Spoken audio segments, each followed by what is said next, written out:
Dear children, आज मैं air in our surroundings, हमारे चारों तरफ वायु के विषय में आपको बताएंगे।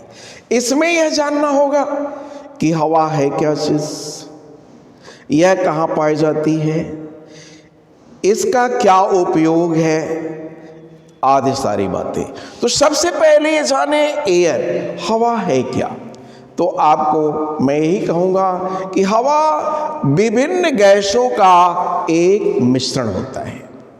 पहले यह धारणा नहीं थी, पहले यह जाना जाता था कि हवा एक केवल स्वतंत्र कोई द्रव्य है, स्वतंत्र एक तत्व है, स्वतंत्र एक मैटर है। लेकिन जब इस पर सर्च किया गया, इस पर प्रयोग किया गया, तो देखा गया कि इसमें विभिन्न प्रकार की गैसें हैं।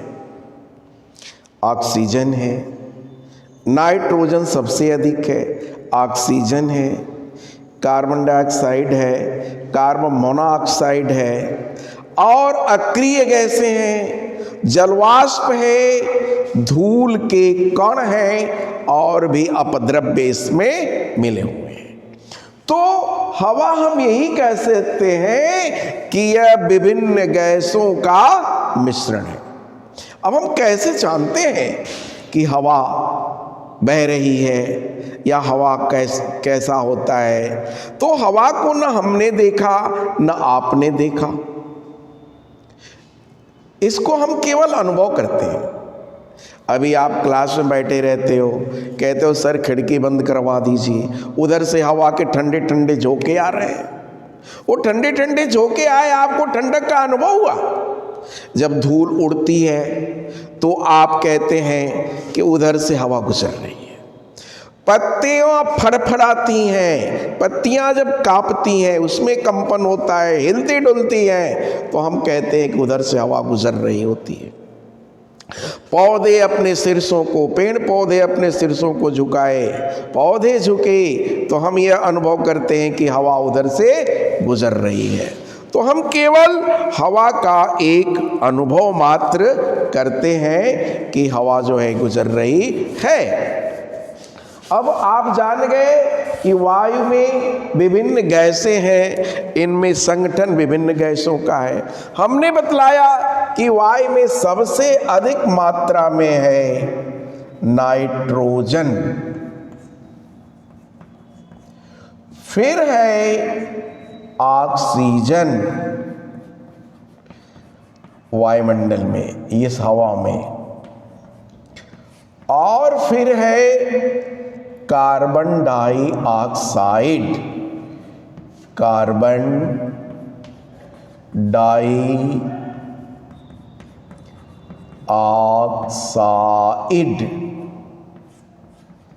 जलवाष्प, पानी का वाष्प भी है,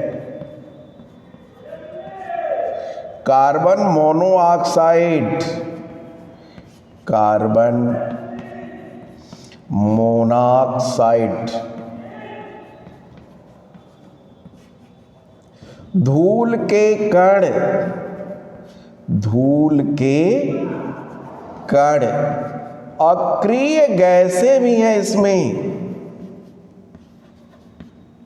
अक्रिय गैसें। ये है वायु का संगठन। और अन्य चीज भी है इसमें, अपद्रव्य। देखिए, नाइट्रोजन, ऑक्सीजन, कार्बन डाइऑक्साइड, जलवाष्प, कार्बन मोनोऑक्साइड, धूल के कण, अक्रिय गैसें, और भी अन्य अपद्रव्य इसमें मिले हुए हैं। लेकिन याद रखें कि हर जगह वायुमंडल में इसकी प्रतिशतता एक समान नहीं रहती है। ये सामान्य एक व्यवहारिक ढंग पर वायु को देखा गया कि इसमें क्या है। इसमें नाइट्रोजन है 78% लगभग, ऑक्सीजन है 21%, और ये सभी गैसें जो मिलकर के हैं, इनकी जो मात्रा है 1% में है। एट 78% नाइट्रोजन, 21% ऑक्सीजन है और 1% में सभी गैसें शेष हैं, जिसमें कार्बन डाइऑक्साइड है, जल वाष्प है, कार्बन मोनोऑक्साइड है, धूल के कण है, अक्रिय गैसें हैं और अन्य इसमें अपद्रव्य जो मिले हुए हैं सब 1% में है। यह हमने बतलाया कि हर जगह इसकी प्रतिशतता वायुमंडल में नहीं पाई जाती एक समान। जैसे आप कमरे में बैठे हो, संभवतः यहाँ ऑक्सीजन 21% मिल जाए, लेकिन आप व्यस्त सड़क पर जाएं जहाँ हमेशा वाहन दौड़ते रह रही हैं, वहाँ पर कार्बन डाइऑक्साइड और कार्बन मोनोऑक्साइड की उपलब्धि अधिक हो जाएगी, प्रतिशतता बढ़ जाएगी। आप दूर दराज चले जाएं, देवारा एरिया में, तालाब के किनारे, नदी के किनारे, तो वहाँ पर कार्बन डाइऑक्साइड, कार्बन मोनोऑक्साइड की मात्रा घट जाएगी। कहीं भट्ठे लगे हों, उसके सराउंड में आप जाएं, उसके आसपास जाएं, तो वहाँ फिर कार्बन डाइऑक्साइड, कार्बन मोनोऑक्साइड की मात्रा बढ़ जाएगी। और अक्रिय गैसें भी इसमें हैं, जैसे helium, neon, argon, krypton, radon and xenon, ये गैसों का नाम है, ये अक्रिय है, क्रियाशील नहीं होती हैं, तो इनकी भी मात्रा वायुमंडल में पाई जाती है। तो ये है वायु के अवयव। इसमें कौन कौन से अवयव हैं आपने जाना। नाइट्रोजन सर्वाधिक परसेंटेज में है, फिर ऑक्सीजन है 21% में है, कार्बन डाइऑक्साइड है, जलवाष्प है, कार्बन मोनोऑक्साइड, धूल के कण, अक्रिय गैसें और अन्य चीजें हैं। बड़े ही प्रकृति ने अच्छे ढंग से हवा का संयोजन दिया। नाइट्रोजन को 78%, ऑक्सीजन 21% बनाया। नाइट्रोजन ज्वलनशील नहीं होती है, ऑक्सीजन जलने में सहायक होती है और नाइट्रोजन जलने में सहायक नहीं है। तो 21% अभी ऑक्सीजन है, इसकी मात्रा बढ़ जाती तो बड़ी समस्या आ जाती। आग बुझाने मान का नहीं रहता, अग्निशामक यंत्र बेकार हो जाते, फायर ब्रिगेड बुझाता ही रहता, नहीं बुझ पाती। प्रकृति ने बड़ा सही ढंग से इसको सेचुएट किया है, 21% ही रखा है। और न जलने वाली जो गैस है और ये जलने में मदद करने वाली 21% ऑक्सीजन है, जलती नहीं है, जलने में मदद करती है, और 78% ज्वलनशील नहीं है, जलने को बुझाती है। यह उपलब्धि इसकी कहाँ है, प्राप्ति कहाँ है, इसकी ऑकुरेंस कहाँ पर होता है, कहाँ यह मिलती है, आओ यह चले। ऑकुरेंस,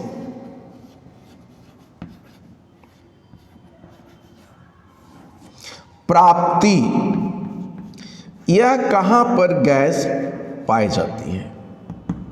प्राप्ति तो हवा या ऑक्सीजन, ये जमीन के अंदर भी है, मिट्टी में भी है, वायुमंडल में भी है, पेड़ पौधे वनस्पतियों में है, आपके शरीर के अंदर भी है, बाहर भी है, सर्वत्र विद्यमान है। वायुमंडल से हम ऊपर अंतरिक्ष में जाएंगे तो यह नहीं रहेगी, जैसे जैसे ऊंचाई पर जाएंगे इसकी मात्रा घटती जाएगी।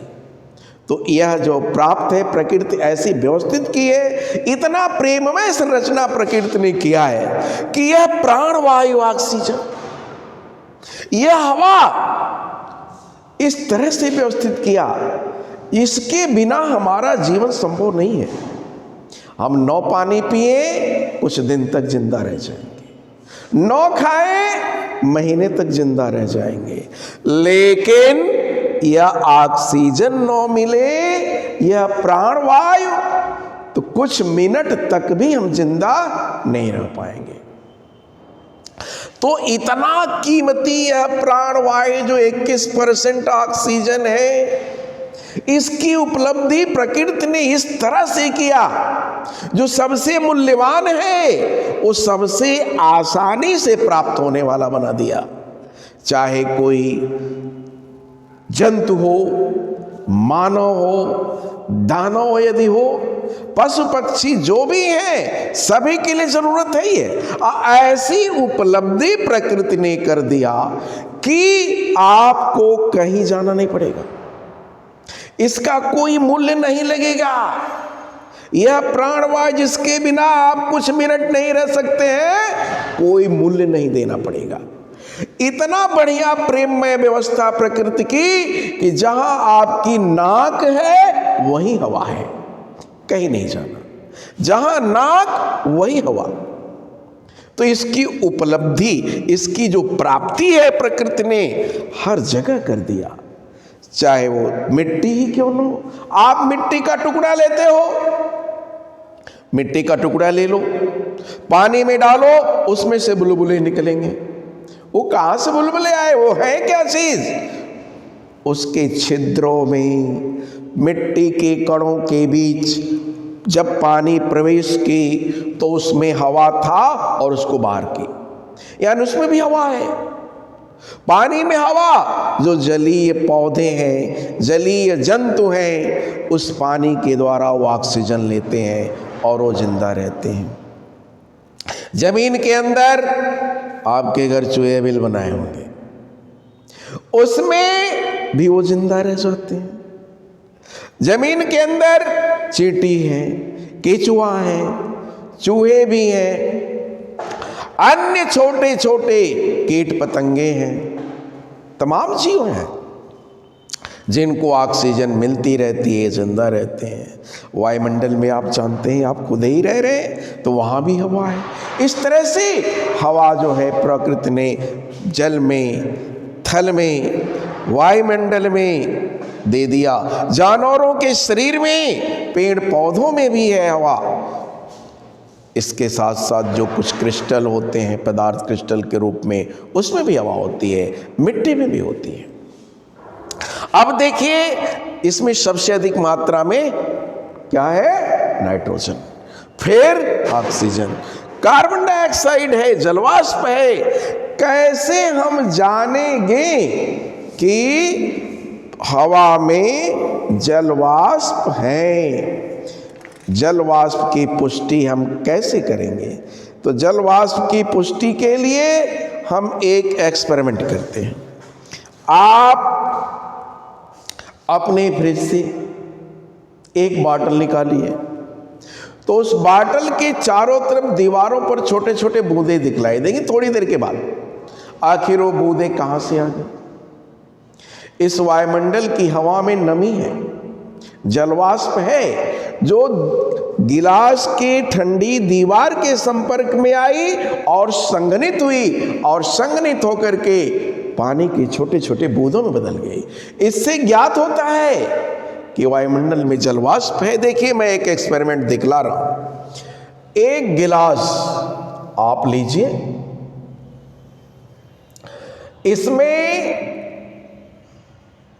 इस गिलास में का कुछ बर्फ के टुकड़े आप रख दीजिए। ये देखिए, मैं बर्फ के टुकड़ों को बना रहा हूं। या बर्फ के टुकड़े नहीं हैं तो ठंडा किया हुआ फ्रिज का पानी आप इसमें रख सकते हैं। उससे भी यही एक्सपेरिमेंट आपका मिलेगा कि यह देखिए, यह है गिलास, और इस गिलास में बर्फ के टुकड़े रखे गए हैं। बर्फ के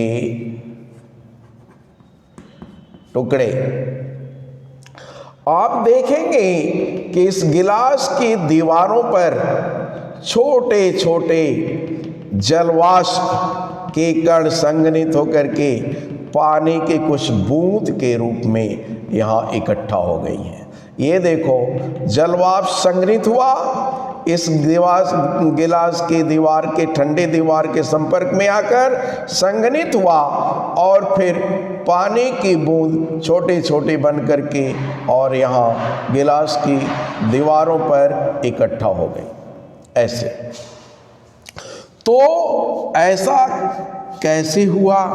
इस गिलास में आपने बर्फ रखा या पानी रख दिया, यह देखिए, तो बर्फ का टुकड़ा ठंडा है, या जो पानी आपने रखा फ्रिज का वह भी ठंडा था।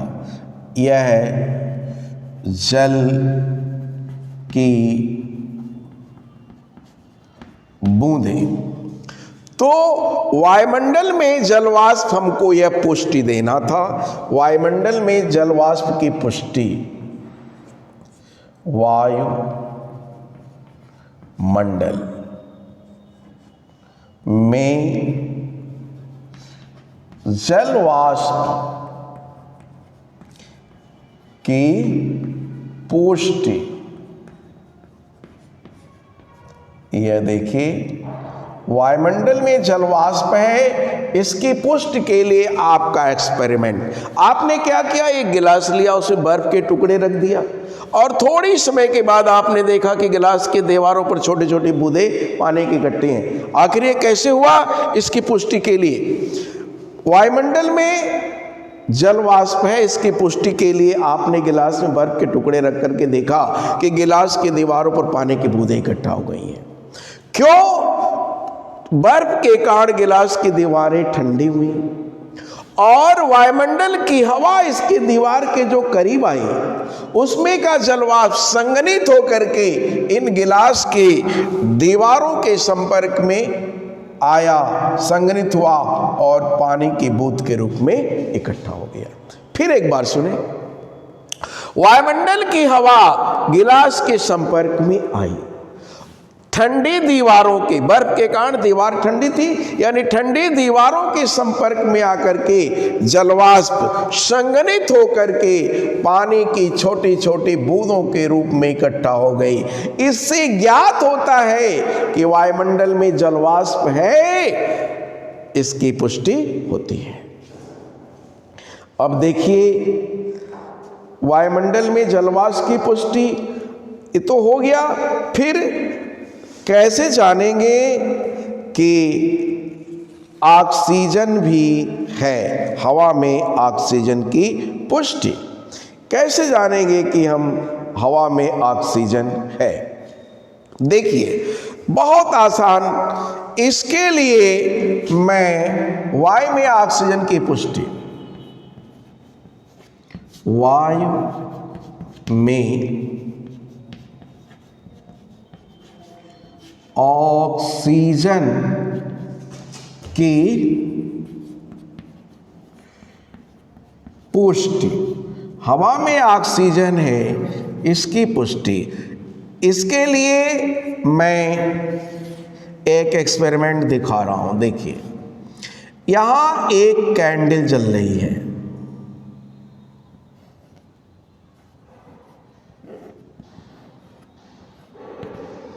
यह है कैंडल जल रही है। मैं इस कैंडल को एक जार से ढक दे रहा हूं, ये जल रही है, जार से ढक दिए। थोड़ी ही देर के बाद देखने को मिलता है कि इस जार में जो कैंडल रखी गई थी वह कैंडल बुझ गई है और गैस निकल, इसमें से गैस भरा गया। आखिर ये कैंडल क्यों बुझ गई? जब तक इस जार में हवा थी तब तक ये कैंडल जलती रही, तुरंत नहीं बुझी। जब तक जार में हवा थी जलती रही। जैसे ही जार, हवा तो अब भी है, जैसे ही जार का ऑक्सीजन खत्म हो गया, हवा भी है, इसमें ऑक्सीजन नहीं है, ऑक्सीजन समाप्त हो गया, कैंडल जलना बुझ गई। इससे ज्ञात हुआ कि जब तक जार में हवा थी, हवा में ऑक्सीजन था, कैंडल जली, और जब ऑक्सीजन समाप्त हो गया तो बुझ गया। यानी दहन के लिए, जलने के लिए ऑक्सीजन सहायक है, और जब ऑक्सीजन नहीं था तो कैंडल बुझ गई। तो वायु में ऑक्सीजन की पुष्टि के लिए जो प्रयोग किया गया, क्या निष्कर्ष कैसे कहेंगे? हवा में ऑक्सीजन है, इसकी पुष्टि के लिए एक कैंडल जला देंगे और फिर जार से ढक देंगे। थोड़ी देर के बाद कैंडल जो है धीरे धीरे बुझ जाती है। इससे ज्ञात होता है कि हवा में ऑक्सीजन है। जब तक ऑक्सीजन जार में रहा कैंडल जलती रही, और जब हवा की ऑक्सीजन समाप्त हो गई कैंडल बुझ गई। तो बस आज यहीं तक आप जाने कि हमारे वायुमंडल में चारों तरफ हवा, अराउंड हमारे चारों तरफ हवा, इसमें आप वायु, इसकी प्राप्ति, जलवाष्प की पुष्टि और ऑक्सीजन की पुष्टि आपने समझा।